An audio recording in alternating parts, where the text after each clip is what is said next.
चौपाल की बात news point के साथ में आपका स्वागत। नमस्कार।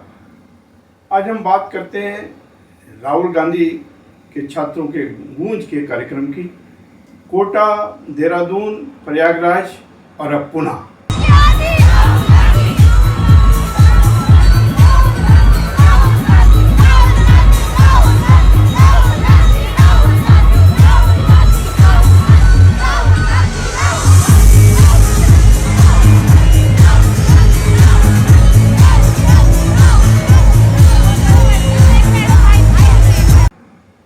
पुणे में महाराष्ट्र सरकार ने पहले अनुमति रद्द कर दी, फिर 30 कठिन शर्तों के बाद छात्रों की गूंज कार्यक्रम की अनुमति दी गई। और जो भारी भीड़ छात्राओं की, महिलाओं की उस छात्रों की गूंज में उमड़ी, उसने ये साबित कर दिया कि हजारों करोड़ रुपए लगाकर जो राहुल गांधी की छवि खराब करने का प्रयास किया गया था, राहुल गांधी उस छवि से बहुत आगे निकल गए हैं। Please welcome Shri Rahul Gandhi.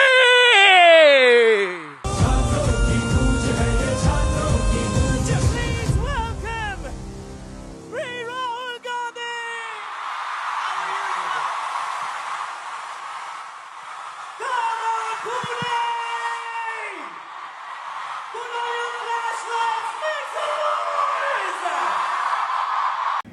बेशक मोदी जी की विश्व गुरु की जो छवि गढ़ी जा रही थी, उसकी भी धज्जियां पुणे में एक बार फिर राहुल गांधी ने उड़ा दी है। और जो विक्टिम कार्ड प्रधानमंत्री मोदी जी ने कई बार खेला, इस बार भी खेला। 20 जुलाई में जो बर्बरतापूर्वक लाठीचार्ज या बदसलूकी युवाओं के साथ हुई, छात्रों के साथ हुई, और उसमें कुछ गालियां भी दी गई। उन गालियों को लेकर माननीय प्रधानमंत्री जी ने इंस्टाग्राम में रील बनाकर कहा था कि ये मेरे लिए कल्चरल शॉक्ड है कि लड़कियों ने मुझे गाली दी है। उन्होंने लड़कों को छोड़ दिया। इस बात को मुद्दा बनाकर उनके विक्टिम कार्ड को मोदी जी के चेहरे पर ही राहुल गांधी ने चस्पा किया। अरे औरत पे जोर दिखावे कैसा मर्दाना। मर्दाना की मैं बात कर रही हूं तो समझ लीजिएगा वही 56 इंच वाला। औरत पे जोर दिखावे कैसा मर्दाना। साहेब छोड़ दो ना बेटी बहुओं को धमकाना। अरे बात बात पे ये FIR करवाना। बात बात पे ये FIR करवाना।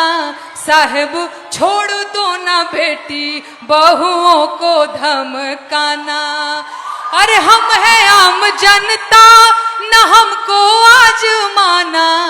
हम जानते हैं कुर्सी पे बैठाना उतरवाना।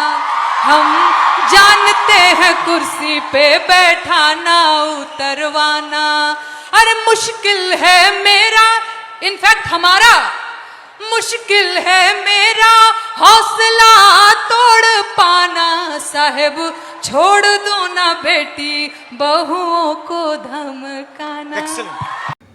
जिस विक्टिम कार्ड के बलबूते पर मोदी जी आज तक राहुल गांधी को घेरते रहे हैं, अब राहुल गांधी ने दिखा दिया कि जो पिच में भाजपा चाहती थी कि राहुल गांधी जी खेलें, आज वो पिच बदल गई है।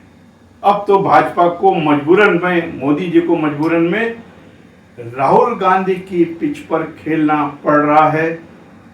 कोटा, देहरादून, प्रयागराज और दिल्ली में साहिल लोचक की FIR दर्ज कराने वाला धरना, उससे भी साबित किया कि राहुल गांधी अब रुकने वाले नहीं हैं।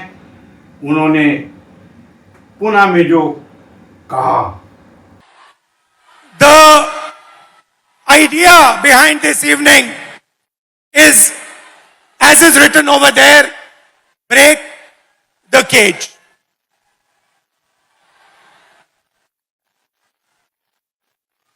I'd first like to remind you of one thing. Can I do that? Now, all of you in your lives must have been told many things, nice things, bad things.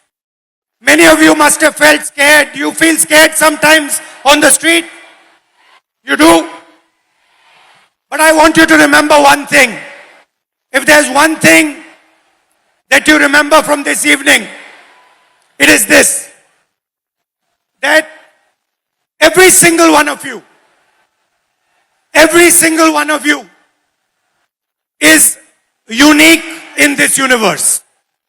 If I was to look for any one of you, I will not be able to find a replica of that person. You are unique, you are special, you're individual, and you have your own dream, your own vision for your life. Am I right or am I wrong? I'm right. Pune के मंच पर लड़कियों ने आकर, छात्राओं ने आकर जो आप बीती बताई, राहुल ने सीधे उनको कहा कि भाजपा का एजेंडा महिला विरोधी है।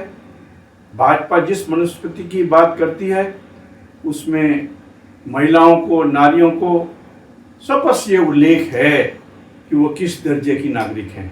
उनको पहले पति के नियंत्रण में रहना पड़ता है, फिर माँ के नियंत्रण में रहना पड़ता है, फिर बेटे के नियंत्रण में रहना पड़ता है। तो उन्होंने स्पष्ट किया कि लड़की की जो पहचान है वो या तो बेटी के रूप में है, पत्नी के रूप में है, या पति के बाद बेटे पे आश्रित है। इन तमाम बिंदुओं को करते हुए उन्होंने ये साबित किया कि भाजपा का जो मनुस्मृति का एजेंडा है वो महिला विरोधी है, नारी विरोधी है। और उन्होंने कहा कि आपको इस केज से, इस पिंजरे से बाहर निकलना है। मेरा नाम तेजस्विनी है। मैं फैशन टेक्नोलॉजी में मास्टर कर रही हूँ, अभी सेकंड ईयर में हूँ। मैं एक छोटे से गांव से आती हूँ। हम 4 बहनें हैं और एक छोटा भाई है। मैं आफ्टर 10 जब पुणे आई तो बेसिक तक का एजुकेशन है वो पूरा किया। कुछ रिश्तेदार, घर वाले, मेरी सिस्टर्स की सपोर्ट के बेसिस पे। पर आफ्टर दैट मैं आगे पढ़ना चाहती थी तो मेरे घर वाले बोले कि अगर तुम्हें पढ़ना है तो अब शादी कर लो और पति के घर जाके जो करना है वो कर लो। देन आई डिसाइडेड कि नहीं, मैं नौकरी करूंगी और पढ़ूंगी।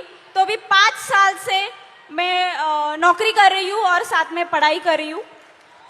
मेरे कुछ मतलब इस स्ट्रगल में मेरे कुछ दोस्तों ने मुझे साइकिल खरीद के दी। तो ये सब मैनेज करते मैं जब साइकिल से ट्रैवल करती हूँ तो मतलब इतना आम हुआ है, इतना नॉर्मलाइज हुआ है कि कोई भी आके कट मार के चला जाता है या फिर कमेंट पास करके चला जाता है या कुछ गाना गाता है जो सेक्सी सॉन्ग हम बोलते हैं वो कर देता है।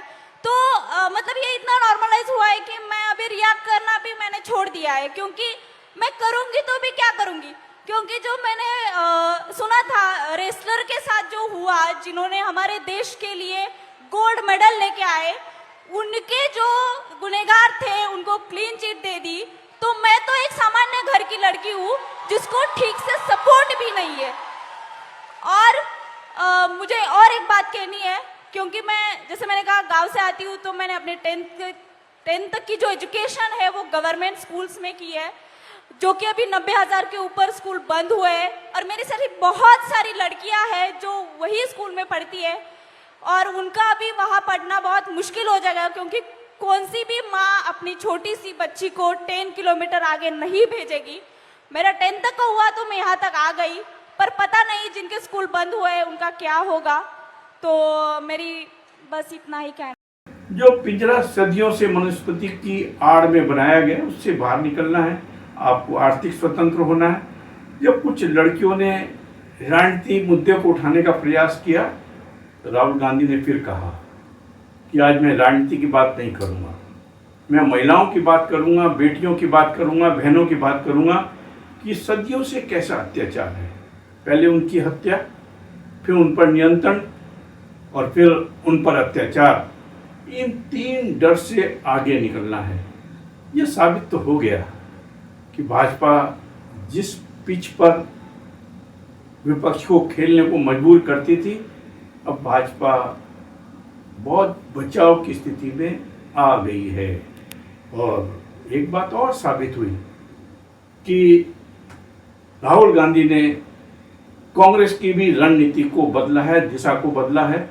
जो संघर्ष अब वो सड़कों पर कर रहे हैं, उस संघर्ष ने कांग्रेस को एक नई दिशा दे दी। वही कांग्रेस नजर आने लगी जब महात्मा गांधी दांडी यात्रा करते थे, असहयोग आंदोलन करते थे और अंग्रेजों के विरुद्ध जो संघर्ष स्वतंत्रता प्राप्ति का था, वो संघर्ष करते हुए राहुल गांधी दिख रहे हैं। राहुल गांधी ने एक अलग कांग्रेस अब बना दी है। देखते हैं आगे भाजपा अपने बचाव में एजेंडे को कैसे चलाती है। ये भी साबित हो गया कि अब भाजपा का हिंदू मुस्लिम एजेंडा चलने वाला नहीं है, क्योंकि युवा जाग चुका है, बेटियां जाग चुकी हैं, बहनें जाग चुकी हैं। नारी शक्ति को जो उन्होंने आह्वान किया है, जो उद्घोष किया है, उसका असर तो हुआ है। और वो असर इसलिए भी दिखता है कि कर्फ्यू लगाने के बाद जो लड़कियों का, बेटियों का, छात्राओं का जो सैलाब उमड़ा, वो उस गूंज के बाद भी वापसी में भी उसी उत्साह के साथ वापस जाती हुई दिखी है। तो देखते हैं कि जो ये महिलाओं की युवा क्रांति राहुल गांधी ने की है, जो उद्घोष किया है, उसका असर क्या होता है। आज चौपाल पे बस इतना ही।